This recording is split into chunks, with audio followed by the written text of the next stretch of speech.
I now give the floor to the representatives of Brazil. Mr. President, we'd like to thank Somalia for convening this emergency session of the Security Council. Brazil categorically and firmly rejects the armed intervention in Venezuelan territory in flagrant violation of the Charter of the United Nations and of international law. The bombings on Venezuelan territory and the capture of its president cross an unacceptable line. These acts constitute a very serious affront to the sovereignty of Venezuela and set an extremely dangerous precedent for the entire international community. The Charter of the United Nations establishes as a pillar of the international order the prohibition of the use of force against the territorial integrity or political independence of any state, except in the circumstances strictly provided for therein. The acceptance of actions of this nature would inexorably lead to a scenario marked by violence, disorder, and the erosion of multilateralism to the detriment of international law and institutions. The effects of the weakening of international governance and cooperation mechanisms are already evident. The record number since the Second World War of 61 active armed conflicts, the unprecedented figure of 117 million people in situations of humanitarian disaster around the world, reflecting the increase in wars, displacement, and crimes against humanity, such as the genocide in Gaza, and the global increase in military spending, which is approaching the historical mark of $2.7 trillion.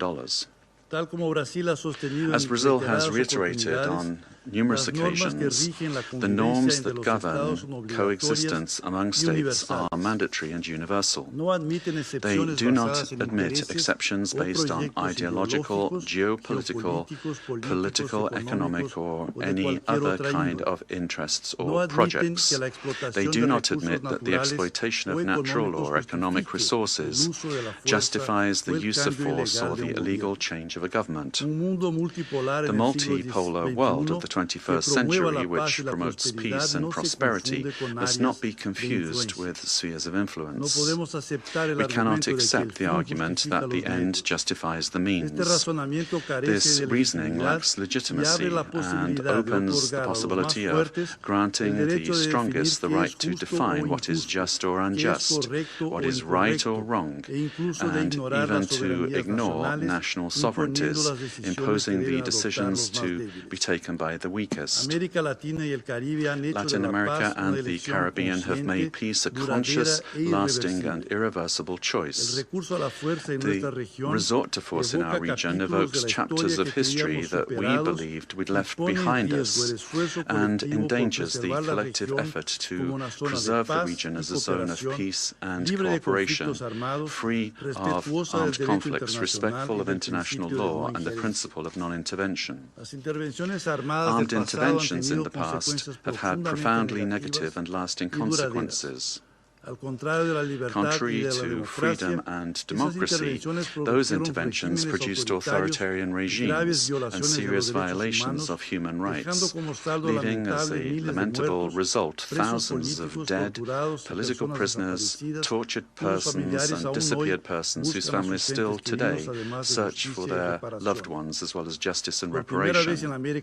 For the first time in South America, a profoundly alarming event has occurred. An external armed aggression with the deployment of troops and bombings in a neighboring country contiguous with Brazil, with which we share more than 2,000 kilometers of border. Mr. President, South America is a zone of peace. I insist upon that.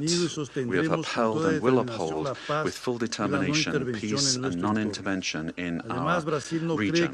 Furthermore, Brazil does not believe that the solution to the situation in Venezuela lies in the creation of protectorates in the country, but rather in solutions nations that respect the self-determination of the Venezuelan people within the framework of its constitution. The events of January 3rd transcend the regional sphere. The attack on the sovereignty of any country, regardless of the direction of its government, affects the entire international community. This and other cases of armed intervention against the sovereignty of a country, its territorial integrity, or its institutions must be vehemently condemned. It is up to this Council to assume its responsibility and react with determination, clarity, and obedience to international law in order to prevent the law of force from prevailing over the force of law. Brazil trusts that the future of Venezuela will be built by the Venezuelan people through dialogue, without external interference, and within the framework of international law. Thank you. I thank the representative of Brazil for the statement and now give the floor to the representative of Mexico. Señor Presidente, Mr. President, gracias por haber convocado thank you for a esta reunión de having emergencia convened del this emergency meeting of the El Council. gobierno de México ha hecho The government of explícita Mexico ya has already su posición de made condena its position a la clear with regard to our agresión condemnation del of the pasado military 3 de aggression enero of January contra 3rd objetivos en against territorio de targets in Venezuela, the territory of en Venezuela, clara in violación clear del violation of Article artículo 2 de la of Carta the de las Charter Naciones of the Unidas. United Nations.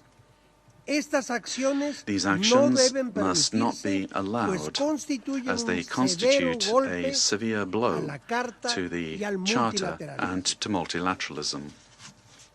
Mexico quisiera Mexico would precisar like to los clarify the siguientes following 4 points. puntos. 4 points. Número 1.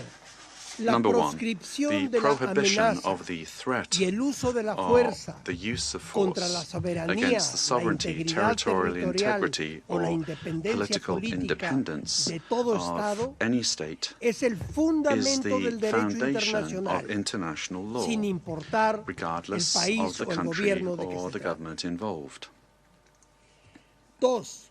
La 2. retórica que apunta Rhetoric hacia un pointing escalamiento towards the o escalation or expansión de las acciones expansion of militares, military actions, incluidos otros including países de to nuestra other countries región, in our region, amenaza la threatens estabilidad regional regional. stability. 3. 3.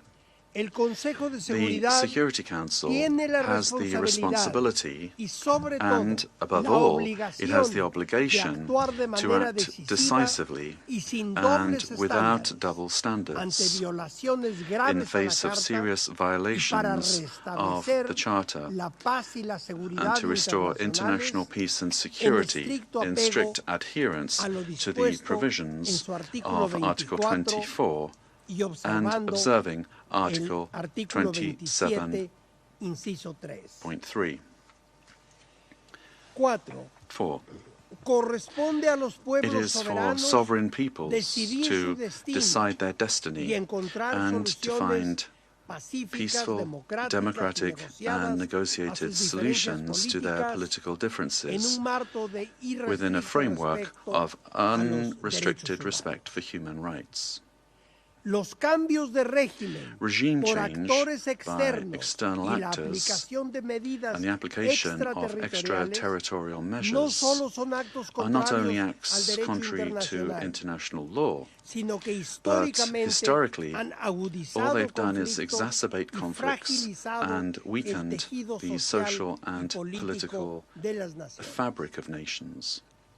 Señor presidente, Mr. President, estimados colegas, esteemed colleagues, estimadas colegas, a pesar de las diferencias políticas despite the political entre nuestros differences among our governments, América Latina y el Latin Caribe America and the se ha Caribbean forjado has como been una zona de paz. forged as a zone of peace. Colectivamente hemos Collectively, recurrido durante we have, décadas for ya decades now, a los resorted mecanismos to the políticos y available jurídicos political disponibles and legal de mechanisms solución de available controversias. in order to peacefully settle La disputes. violación actual The current de este violation frágil of this equilibrio fragile pone balance en grave gravely riesgo la endangers estabilidad the political política stability y la and seguridad de la the región, security of the region, así como el as well bienestar as the de well-being nuestros pueblos. of our peoples. Those who justify these acts deny the independent history of Latin America and the Caribbean. Mexico, firm in its constitutional principles of foreign policy and its pacifist calling, emphatically reiterates that dialogue and negotiation are the only legitimate and effective ways to resolve existing differences. I reiterate the call of the President of Mexico for the UN to do more to resolve this and other conflicts, including through the good offices of its Secretary General. In view of the events of January 3rd, Mexico reaffirms its willingness to support any effort at facilitating dialogue, mediation, or providing assistance that promotes peace in the region.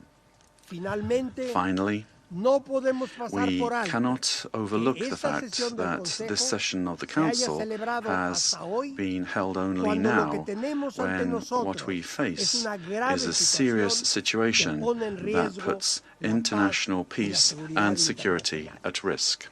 Thank you. I thank the representative of Mexico for his statement.